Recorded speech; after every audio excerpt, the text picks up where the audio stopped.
주님 평화. 오늘은 대림초를 보면서 좀 흥미있는 심리적인 이야기를 좀 해볼까 합니다. 심리적인 사람 유형. 이제 우리 대림초를 대림 사주간 보라색부터 시작해서 자주색, 그리고 분홍색, 하얀색, 이제 순서대로 매주 하나씩 켜게 돼요.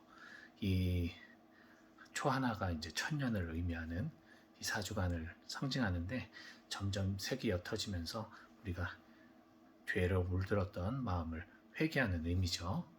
지금 사주간이기 때문에 초 4개가 다 켜져 있는데, 초를 이렇게 켤 때, 그때 이제 사람들의 유형이 좀 갈라질 수 있습니다.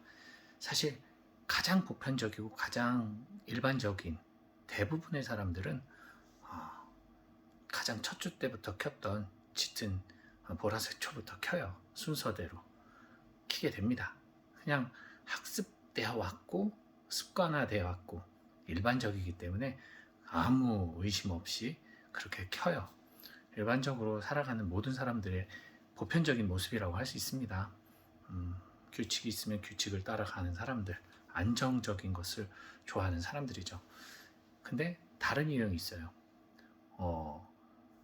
왜 꼭 이렇게 순서대로 켜야 되지? 하얀색부터 켜면 안 돼? 거꾸로 켜면 안 되는 거야? 하면서 흰색, 그다음에 분홍색, 보라색 이런 식으로 거꾸로 켜고자 하는 그런 욕구가 있는 사람들이 있습니다. 그건 뭐 말 그대로 약간의 반사회성 기질일 수 있는데, 그것이 나쁜 의미의 반사회성이 아니라 어떻게 보면은 그런 사람들에 의해서 잘못된 관행이나 법들이 변화가 될 수 있겠죠. 혁명적인 대세가 잘못됐을 때, 일반적인 어떤 통념이 잘못됐을 때 그것에 대해서 반기를 들고 뒤집어 엎을 수 있는 그러한 어떤 또 강한 리더십이 있을 수 있습니다. 그래서 모든 성향은 사실 그 자체로는 잘못된 건 아니에요. 단지 이제 그것이 좋게 사용되느냐 나쁘게 사용되느냐 차이겠죠. 어쨌든 반대로 켜는 사람들은 약간은 그 규칙을 지키기보다는 그것에서 그것을 좀 더 벗어나고 반하려고 하는 그런, 즉 새로움을 추구하는 사람들이죠. 그것도 상당히 필요한 겁니다. 그런 사람들이 있기에 또 세상이 발전할 수 있는 거니까요. 흔히 말하는 모두가 예라고 할 때 아니요라고 할 수 있는 사람이니까. 그리고 또 한 유형이 있는데, 아무 생각 없이 그냥 아무처럼 먼저 키는 사람들이 있어요. 흔히 말하는 자유분방한 사람들이겠죠. 정말 영원히 자유로운 사람, 법 없이도 살 사람. 그 잘못된 부분이라면은, 그게 잘못된다고 한다면은 자기 하고 싶은 대로 하는 거기 때문에 때로는 공동체나 어떤 무리, 통일성에서 벗어날 수가 있겠죠.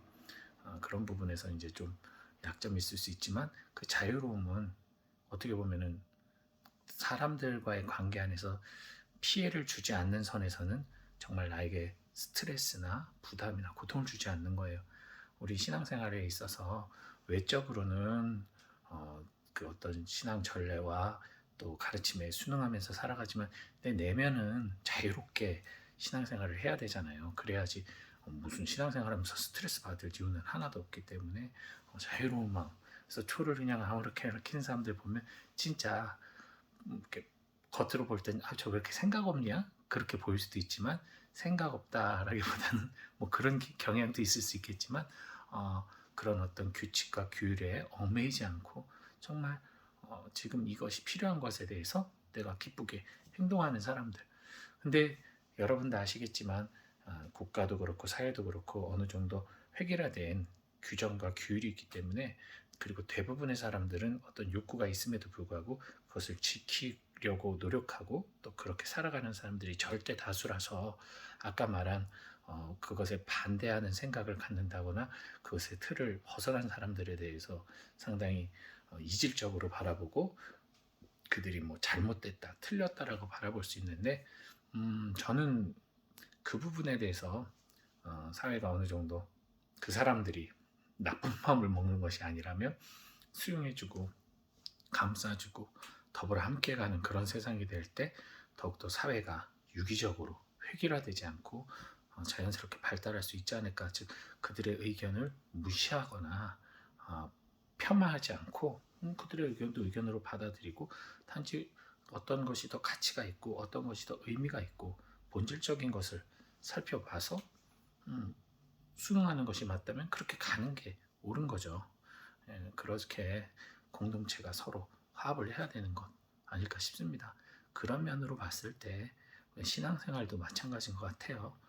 신앙의 말 그대로 전례의 원칙대로 또 우리 그리스도교의 법대로 살아가는 대부분의 사람들에게 있어서 그것을 반하여서 말하는 사람들, 전례가 이건 이렇게 바꿔서 합니다, 틀렸습니다라고 얘기하는 사람들과 너무 전례를 자유롭게 예를 들어서 모자를 쓰고 미사를 한다던가 맨발에 슬리퍼를 신고 미사를 한다던가 그런 모습을 봤을 때 우리의 눈은 자연스럽게 찡그러지잖아요. 그리고 그들이 뭔가 잘못됐다, 하느님을 무시한다라고 생각하는데 사실 알고 보면 하느님을 무시하는 것보단 나를 무시한다고 여기는 게 더 정확한 이야기겠죠. 나는 이렇게 지키고 열심히 하는데 너는 왜? 근데 사람들이라는 게 참 재밌게도 어떤 법과 규율이 있고 제재가 있으면 그것을 지키는 성향이 있지만 또 그것이 만약에 완화가 되거나 그러면 몰래 쓰레기를 몰래 버린다던가 몰래 무단횡단을 한다던가, 그죠? 보이지 않는 곳에서 침을, 경찰서 앞에서 침을 못 뱉잖아요. 근데 보이지 않는 곳에서 침을 뱉는다던가 하지 않습니까? 인간의 그런 어떤 죄의 경향성이 있기 때문에 사실은 그래서 규칙이 주어져 있는 거잖아요. 그렇기 때문에 어떤 우리가 때로는 우리 눈에 하느님이 싫어하는 것이라고 판단하면서 사실 그것을 나는 법이라서 지키고 있는, 나도 불편하고 힘든데 지키고 있는 어떤 규칙에 대해서 그것을 어기는 이들에 대해서 매우 불편한 시각을 가질 수가 있습니다. 그런 시각을 갖는 것보다는 조용히 다가가서 슬리퍼를 신는 게 왜 그런 건지, 물론 자유분방한 사람은 이게 왜 안 돼요? 라고 할 거예요. 아주 맑은 눈빛으로 매우 흥미로운 모습으로 슬리퍼 신고 오면 안 되는 거예요? 라고 할 수도 있을 거예요. 그렇다면 약간 그런 부분들한테 무슨 틀렸습니다, 잘못됐습니다 보다는 우리가 어떤 격식이라는 것, 하느님을 귀한 손님, 만약에 훌륭한 어떤 국가 장을 만나러 가는데 내가 나시티에 반바지에 쪼리를 신고 갈 수는 없지 않느냐. 그런 의미로 우리의 주인이신 하느님을 만남에 있어서 어느 정도 예의를 차리는 그런 개념에다 설명을 해주면 되는 거거든요.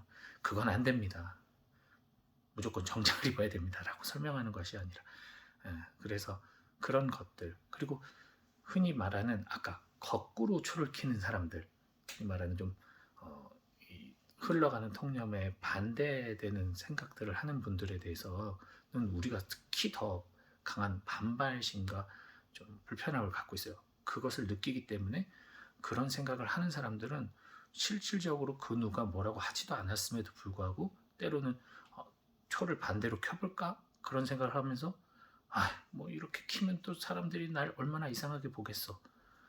왜 이런 걸 갖고 뭐라고 해? 하면서 투덜투덜 하는 경우들이 있습니다. 예를 들면 사실 제가 약간 그런 경향이 있거든요.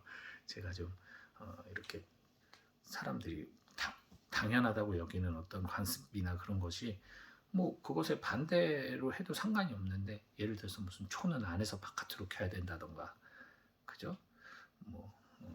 그 무슨 전래할 때 복사가 속으로 하나 둘 셋 둘 셋 이 속도를 맞춰야 된다던가, 음을 낼 때 무슨 음으로 내야 된다던가, 그런 어떤 규칙들에 대해서 꼭 그렇게 해야만 전래가 더 풍성해지느냐? 그건 아니잖아요. 사실은 그냥 그것을 편하게 함께 전래를 원활하게 하기 위해서 만든 목적이기 때문에 사실 그거를 공동체가 합의만 하면 바꿀 수도 있는 건데, 마치 그것이 절대적인 것처럼 누군가는 이제 그걸 안에서 바깥으로 초를 키는데 밖에서 안으로 키면 그렇게 키면 안 돼요 라고 얘기를 한다는 거죠.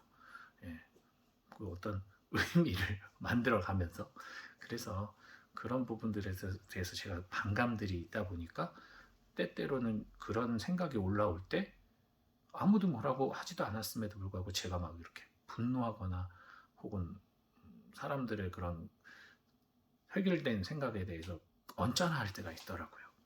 그런 모습을 보면서 세상은 그렇게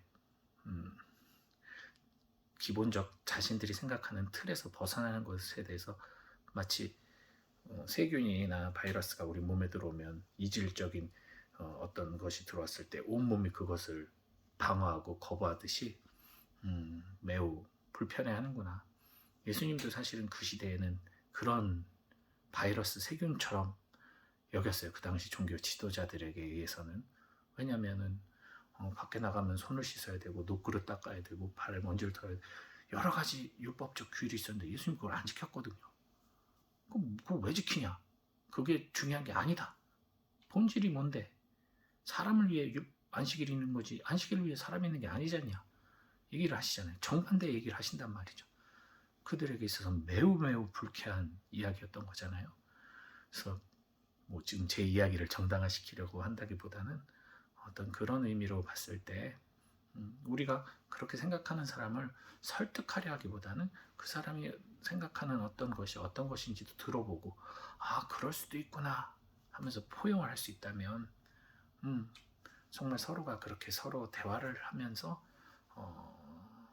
좀 더 자신의 가치관에 대해서 상대방의 가치를 한 발짝 물러선과 동시엔 두 발짝 더 다가갈 수 있는 통합이 돼서 더욱더 좋은 결과로 이어질 수 있는 그런 대화가 형성이 된다면 초를 순서대로 키든 역으로 켜든 아무렇게나 켜든 그것의 의미가 중요한 것이 아니라 정말 주님께서 우리에게 점점 다가오고 있음을 저 초 하나하나 안에서 우리의 대림의 마음이 점점 불타오르고 있음을 밝아져 가고 있음을 빛이 다가오고 있음을 그것을 깨닫는 그 본질에 우리가 한마음으로 감사하면서 기도할 수 있는 그리고 한 입으로 주님의 탄생을 마라나타 고백할 수 있는 그런 공동체의 신앙이 성립될 수 있지 않을까라는 생각을 해봅니다.